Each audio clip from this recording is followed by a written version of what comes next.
Hello everyone, welcome to quick G K trick. तो आइए friends, daily current affair की series को आगे बढ़ाते हैं और 14 नवंबर 2023 के सभी इंपॉर्टेंट करंट अफेयर्स को डिस्कस कर लेते हैं। सबसे पहला क्वेश्चन है, हाल ही में किस भारतीय खिलाड़ी को आईसीसी हॉल ऑफ फेम में शामिल किया गया है। रिसेंटली हम देखते हैं कि आईसीसी ने 3 खिलाड़ियों को आईसीसी हॉल ऑफ फेम में शामिल किया है। इसमें इंडिया से 2 खिलाड़ी हमको देखने को मिलते हैं। पहले हैं भारत के former opening batsman Virender Sehwag, और साथ में भारतीय महिला क्रिकेट टीम की कप्तान रह चुकी डायना एडुल्जी को भी आईसीसी हॉल ऑफ फेम में शामिल किया है। इसके अलावा फ्रेंड्स, तीसरे खिलाड़ी हैं यहाँ पर श्रीलंका के अरविंदा डी डिसिल्वा। तो यहाँ पर सही आंसर हो जाएगा सी, वीरेंद्र सहवाग, जिनको हाल ही में आईसीसी हॉल ऑफ फेम में शामिल किया गया है। वीरेंद्र सहवाग ने भारत के लिए अंतर्राष्ट्रीय क्रिकेट में 17,000 से ज़्यादा रन बनाए हैं। इन्होंने 104 टेस्ट मैच खेले हैं, 251 वनडे मैच खेले हैं और 19 टी20 मैच खेले हैं। इस पॉइंट को भी नोट करिएगा। इंडिया की ओर से हम देखते हैं कि 9 खिलाड़ियों को अभी तक आईसीसी ने हॉल ऑफ फेम में शामिल किया है, जिसमें हमको बिशन सिंह बेदी, कपिल देव, सुनील गावस्कर, अनिल कुंबले, राहुल द्रविड़, सचिन तेंदुलकर, विनू माकंड, वीरेंद्र सहवाग और डायना एडुल्जी देखने को मिलते हैं। आईसीसी हॉल ऑफ फेम में ऐसे खिलाड़ियों को शामिल किया जाता है जिन्होंने क्रिकेट की फील्ड में अभूतपूर्व योगदान दिया हो और जो क्रिकेट के लिए एक आइडल इंस्पिरेशन की तरह सामने आए हों। तो फ्रेंड्स, हॉल ऑफ फेम में शामिल होना बहुत ही सम्मान की बात होती है। यहाँ पर भारत की तरफ से जितने भी खिलाड़ी हैं उन सबको आप जरूर नोट करिएगा। आइए देखते हैं नेक्स्ट क्वेश्चन। अगला क्वेश्चन है, 23वें WOH regional commission for Asia and Pacific का आयोजन किस शहर में किया जाएगा। यहाँ पर WOH का मतलब है world organisation for animal health. तो भारत की राजधानी नई दिल्ली में हम देखते हैं कि 23वें WOAH regional commission for Asia and Pacific का जो सम्मेलन है उसका आयोजन 13 से लेकर 16 नवंबर के बीच कराया जाएगा। इस समारोह का उद्घाटन केंद्रीय मत्स्य पालन, पशुपालन एवं डेयरी मंत्री श्री पुरुषोत्तम रूपाला ने किया है। इस पॉइंट को भी नोट करिएगा।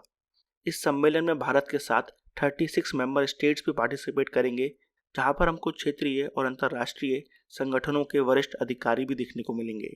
यहाँ पर हम बात कर रहे हैं world organisation for animal health की, तो उसके बारे में भी थोड़ा जान लेते हैं। इसको पहले OIE नाम से जाना जाता था। इसका हेडक्वार्टर पेरिस, फ्रांस में है और इसका एस्टेब्लिशमेंट यानी कि स्थापना 1924 में की गई है। आइए देखते हैं नेक्स्ट क्वेश्चन। बहुत ही इंपॉर्टेंट क्वेश्चन है फ्रेंड्स, इसको जरूर नोट करिएगा। यहाँ से हमको पहले भी क्वेश्चन देखने को मिला है। निम्नलिखित में से कौन सा वायु प्रदूषक एयर क्वालिटी इंडेक्स AQI द्वारा नहीं मापा जाता है। तो फ्रेंड्स, यहाँ पर AQI 8 पॉल्यूटेंट्स को मेजर करता है। Particulate matter 10, particulate matter 2.5, nitrogen dioxide NO2, sulphur dioxide SO2, carbon monoxide CO, ozone O3, ammonia NH3 और लेड यानी कि PB। इन 8 पॉल्यूटेंट्स को एयर क्वालिटी इंडेक्स मेजर करता है। और यहाँ पे PM100 पार्टिकुलेट मैटर 100 को एयर क्वालिटी इंडेक्स मेजर नहीं करता है, तो सही आंसर हो जाएगा PM100। Air quality index basically इन पॉल्यूटेंट्स को मेजर करता है और इसके हिसाब से एक स्कोर देता है। और यहाँ पर स्कोर के आधार पर 6 कैटेगरी को बनाया गया है। हम देखते हैं कि जगह जगह पर AQI को मेजर किया जाता है और फिर उन जगहों को इस कैटेगरी में रखा जाता है। दिवाली के बाद हम देखते हैं कि नई दिल्ली के बहुत सारे इलाके वेरी पुअर से लेकर सीवियर कैटेगरी में देखने को मिलते हैं। IQVR एक संस्था है जिसके हिसाब से बताया जा रहा है कि मंडे के दिन कि वर्ल्ड की जो टॉप 10 पॉल्यूटेड सिटीज़ हैं यानी कि प्रदूषित शहर हैं, उनमें पहले नंबर पर नई दिल्ली थी और यहाँ पर टॉप 10 में हमको कलकत्ता और मुंबई भी देखने को मिलती है, जो भारत के लिए बहुत ही चिंता का विषय है। यहाँ पर हम बात कर रहे हैं एयर क्वालिटी इंडेक्स की। आइए थोड़ा इसके बारे में और जान लेते हैं। एयर क्वालिटी इंडेक्स को सेंट्रल गवर्नमेंट द्वारा 2014 में लॉन्च किया गया था स्वच्छ भारत अभियान के तहत। बहुत ही इंपॉर्टेंट पॉइंट है। इसके अलावा फ्रेंड्स, ये जो इंडेक्स है ये central pollution control board CPCB और IIT कानपुर द्वारा बनाया गया है। इस पॉइंट को भी नोट करिएगा। एयर क्वालिटी इंडेक्स के अंदर 8 पॉल्यूटेंट्स को मेजर किया जाता है और इनमें से सबसे घातक पॉल्यूटेंट है वो है पार्टिकुलेट मैटर 2.5। ये बहुत ही छोटा होता है।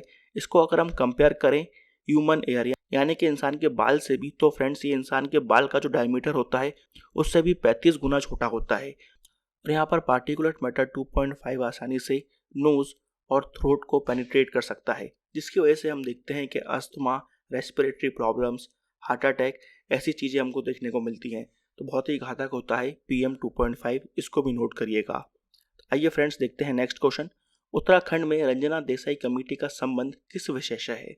फ्रेंड्स, यहाँ पर रंजना देसाई कमेटी जो बनी है उसका संबंध यूनिफॉर्म सिविल कोड से है। इस पॉइंट को नोट करिएगा। हाल ही में फ्रेंड्स कुछ खबरें आ रही हैं कि उत्तराखंड पहला ऐसा राज्य बन सकता है जहां पर हमको यूनिफॉर्म सिविल कोड इम्प्लीमेंट होता हुआ दिख सकता है। यूनिफॉर्म सिविल कोड में फ्रेंड्स यहाँ पर सभी नागरिकों के लिए समान नागरिक कानून बनाने की बात की जाती है। हमारे जो directive principle of state policies हैं उसमें जो आर्टिकल 44 है वो भी इसकी बात करता है।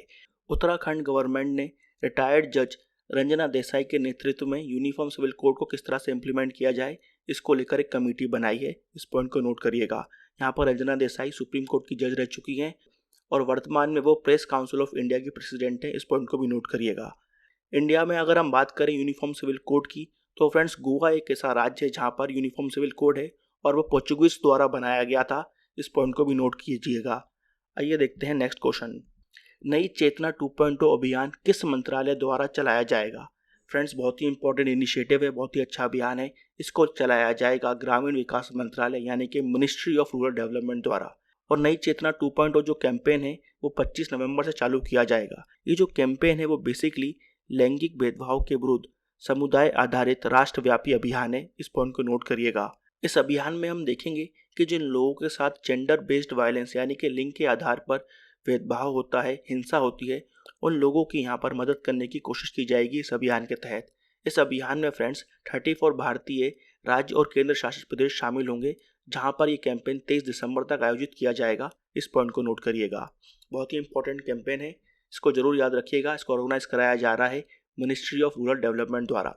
फ्रेंड्स आगे बढ़ने से पहले मैं आपको बता दूं, अगर आपको डेली करंट अफेयर्स की फ्री PDF चाहिए तो फ्रेंड्स वो आप root application, crazy GK trick application दोनों जगह से डाउनलोड कर सकते हैं और इसको फ्रेंड्स आप हमारे टेलीग्राम चैनल से भी डाउनलोड कर सकते हैं।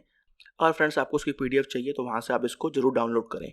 आइए देखते हैं नेक्स्ट क्वेश्चन। हाल ही में चर्चा में रहा लॉस एंड डैमेज फंड का संबंध निम्नलिखित में से किससे है?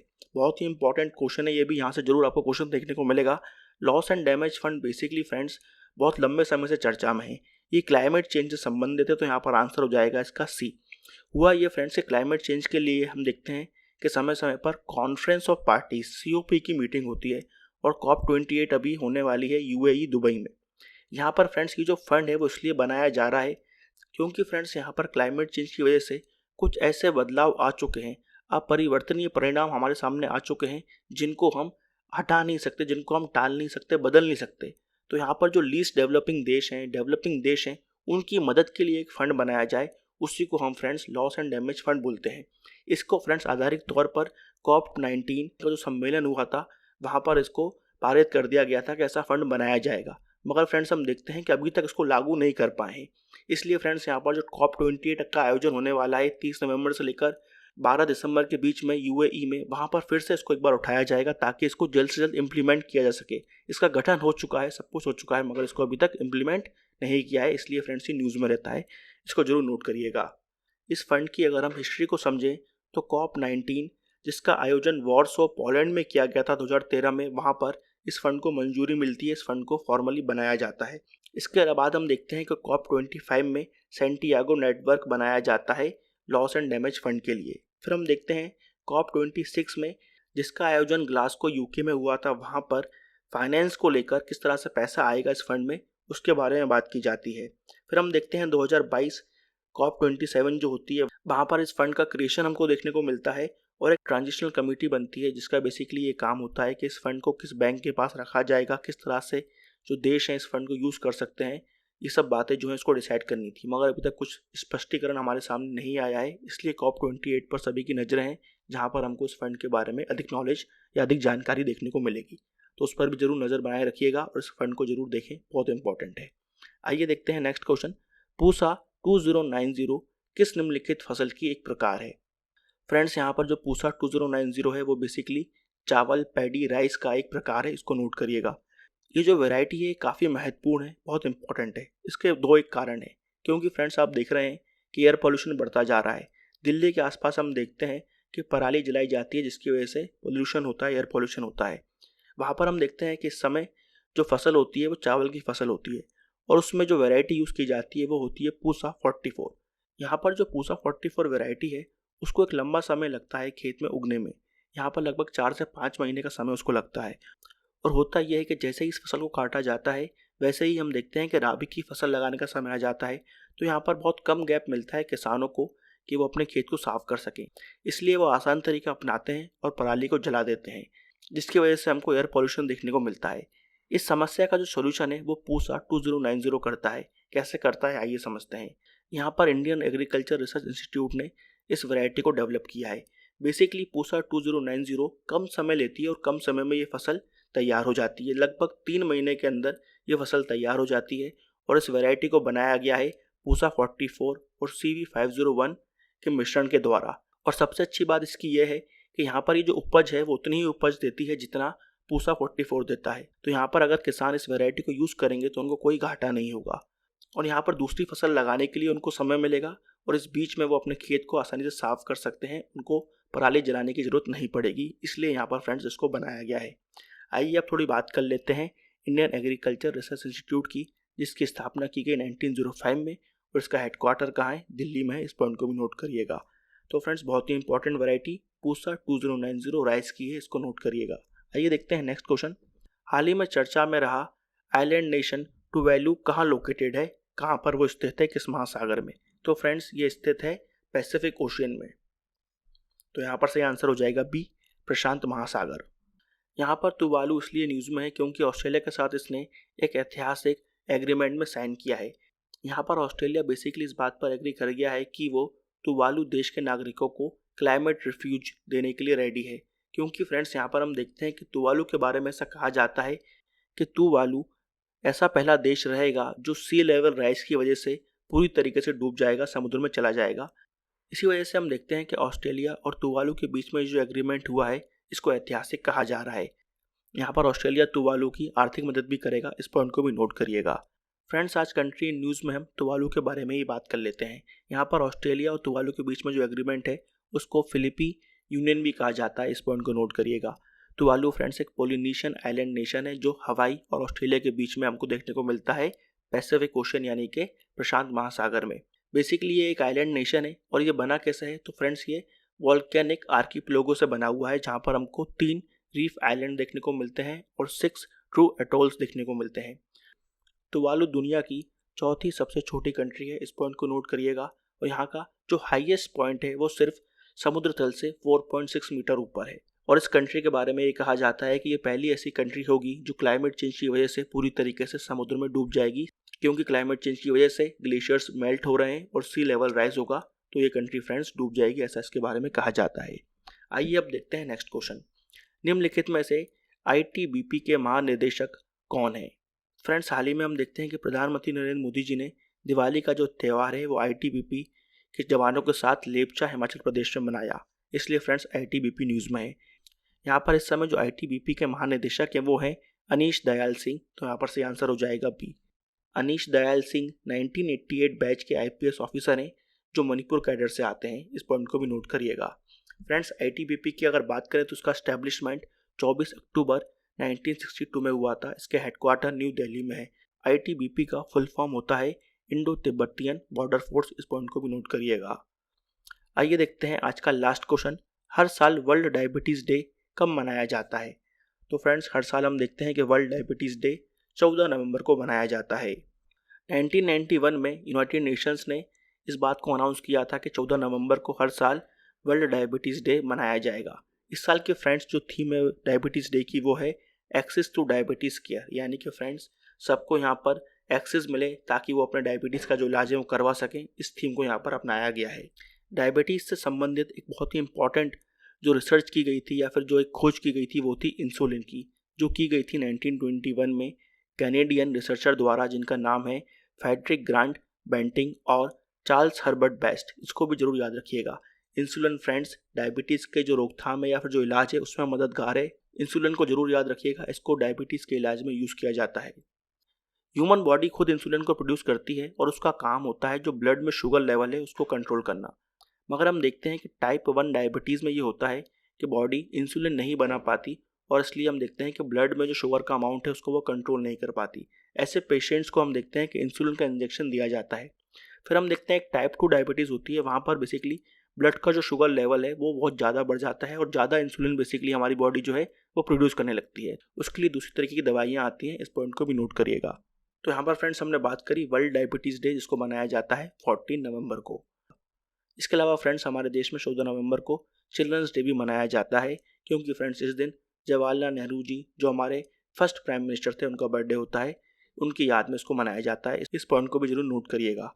तो फ्रेंड्स यहाँ पर हमने 14 नवंबर 2023 के टॉप 10 क्वेश्चंस को डिस्कस कर लिया है। अब समय है फैक्ट शीट का, तो आइए देखते हैं आज की फैक्ट शीट को।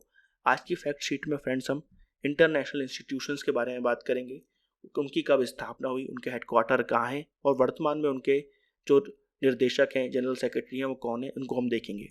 सबसे पहले हम देख रहे हैं संयुक्त राष्ट्र संघ यानी कि यूनाइटेड नेशंस। इसकी स्थापना 1945 में की गई थी। इसका हेडक्वार्टर न्यूयॉर्क में है और वर्तमान में इसके जनरल सेक्रेटरी हैं एंटोनियो गुटेरेस। फिर हम देखते हैं इंटरनेशनल मॉनेटरी फंड। इसकी स्थापना भी 1945 में की गई थी। हेडक्वार्टर वाशिंगटन डीसी में है और वर्तमान में इसकी जनरल सेक्रेटरी हैं क्रिस्टलिना जॉर्जिवा। फिर हम देख रहे हैं वर्ल्ड बैंक, जिसकी स्थापना 1945 में की गई है। इसके हेडक्वार्टर हैं वाशिंगटन डीसी में और वर्तमान में इसके चेयरमैन हैं अजय बंगा। अगला है यूनेस्को। इसकी स्थापना भी 1945 में की गई है। हेडक्वार्टर पेरिस में है। वर्तमान में इसके चेयरमैन हैं एंड्रे अंजुले। फिर है यूनाइटेड नेशन चाइल्ड्स फंड। इसकी स्थापना 1946 में की गई है। इसका मुख्यालय न्यूयॉर्क में है और वर्तमान में इसकी प्रमुख हैं कैथरीन रसेल। फिर है नेटो। इसकी स्थापना 1949 में की गई थी। इसका हेडक्वार्टर ब्रुसेल्स में है और यहाँ पर इसके जनरल सेक्रेटरी हैं जेंस स्टोलेनबर्ग। तो फ्रेंड्स आज की फैक्ट शीट में इतना ही। अब समय है रिवीजन का। आइए 13 नवंबर 2023 के सभी इंपॉर्टेंट करंट अफेयर्स को रिवाइज कर लेते हैं। पहला क्वेश्चन है, अक्टूबर माह के प्लेयर ऑफ द मंथ चुने गए खिलाड़ी सचिन रविंद्रन किस देश से संबंधित हैं? तो फ्रेंड्स ये न्यूजीलैंड देश के क्रिकेटर हैं। नेक्स्ट क्वेश्चन है, ग्रैमी अवार्ड 2024 के बेस्ट ग्लोबल म्यूजिक परफॉर्मेंस श्रेणी में भारत के किस गीत को नामांकित किया गया है? तो फ्रेंड्स यहाँ पर अबंडेंस इन मिलिट्स को नामांकित किया गया है। तीसरा क्वेश्चन है, चर्चा में रही संसद की एथिक्स कमेटी के संदर्भ में विचार कीजिए। तो फ्रेंड्स एथिक्स कमेटी के अंदर हमको 15 मेंबर देखने को मिलते हैं। या राज्यसभा में हमको जो एथिक्स कमेटी होती है उसके अंदर हमको 10 मेंबर देखने को मिलते हैं, लोकसभा में 15 मेंबर। एथिक्स कमेटी जो राज्यसभा की होती है वो परमानेंट नेचर की है और लोकसभा की एडहॉक होती है। यहाँ पर फ्रेंड्स तीनों स्टेटमेंट जो हैं सही हैं। फोर्थ क्वेश्चन है, हाल ही में मंजूरी प्राप्त चिकनगुनिया के पहले टीके का नाम क्या है? यहाँ पर जो चिकनगुनिया की वैक्सीन है उसका नाम है IXCHIQ, इसको नोट करिएगा। अगला क्वेश्चन है, राष्ट्रीय शिक्षा दिवस कब मनाया जाता है? तो फ्रेंड्स नेशनल एजुकेशन डे 11 नवंबर को मनाया जाता है। सिक्स्थ क्वेश्चन है, किस मंत्रालय ने व्यापक डिजिटल विज्ञापन नीति 2023 को स्वीकृति दी है? डिजिटल एडवर्टाइजिंग पॉलिसी को स्वीकृति दी है ministry of information and broadcasting ने। सेवेंथ क्वेश्चन है, हाल ही में ICC द्वारा किस देश के क्रिकेट बोर्ड को निलंबित किया गया है? तो फ्रेंड्स इसका आंसर है श्रीलंका। आठवां क्वेश्चन है, हाल ही में भारत और किस देश के बीच युद्ध अभ्यास बोंगो सागर 23 आयोजित किया गया? तो फ्रेंड्स ये इंडिया और बांग्लादेश के बीच में किया गया है। नवा क्वेश्चन है, हाल ही में कौन सा देश treaty on conventional armed forces in Europe CFE से बाहर हो गया है? तो यहाँ पर सही आंसर है रशिया। रशिया को इस ट्रीटी से बाहर कर दिया गया है। 10वां क्वेश्चन है, हाल ही में भारत की सबसे बड़ी शीत तेल उत्पादन सेवा किस राज्य में खोली जाएगी? तो उसका सही आंसर है गुजरात। तो फ्रेंड्स यहाँ पर हमने 13 नवंबर 2023 के सभी इंपॉर्टेंट करंट अफेयर को रिवाइज कर लिया है। आइए अब समय है क्वेश्चन ऑफ द डे का। देखते हैं आज का क्वेश्चन ऑफ द डे। तो फ्रेंड्स आज का क्वेश्चन ऑफ द डे है, कॉन्फ्रेंस ऑफ पार्टीज COP28 इसका जो सम्मेलन कराया जाएगा वो किस शहर में कराया जाएगा, किस देश में कराया जाएगा? इसको हमने आज डिस्कस ही किया था। इसका आंसर फ्रेंड्स आपको कमेंट बॉक्स में देना है। तो फ्रेंड्स यहाँ पर हमने 14 नवंबर 2023 के सभी इंपॉर्टेंट करंट अफेयर्स को डिस्कस कर लिया है। आई होप आपको आज का सेशन इन्फॉर्मेटिव लगा होगा।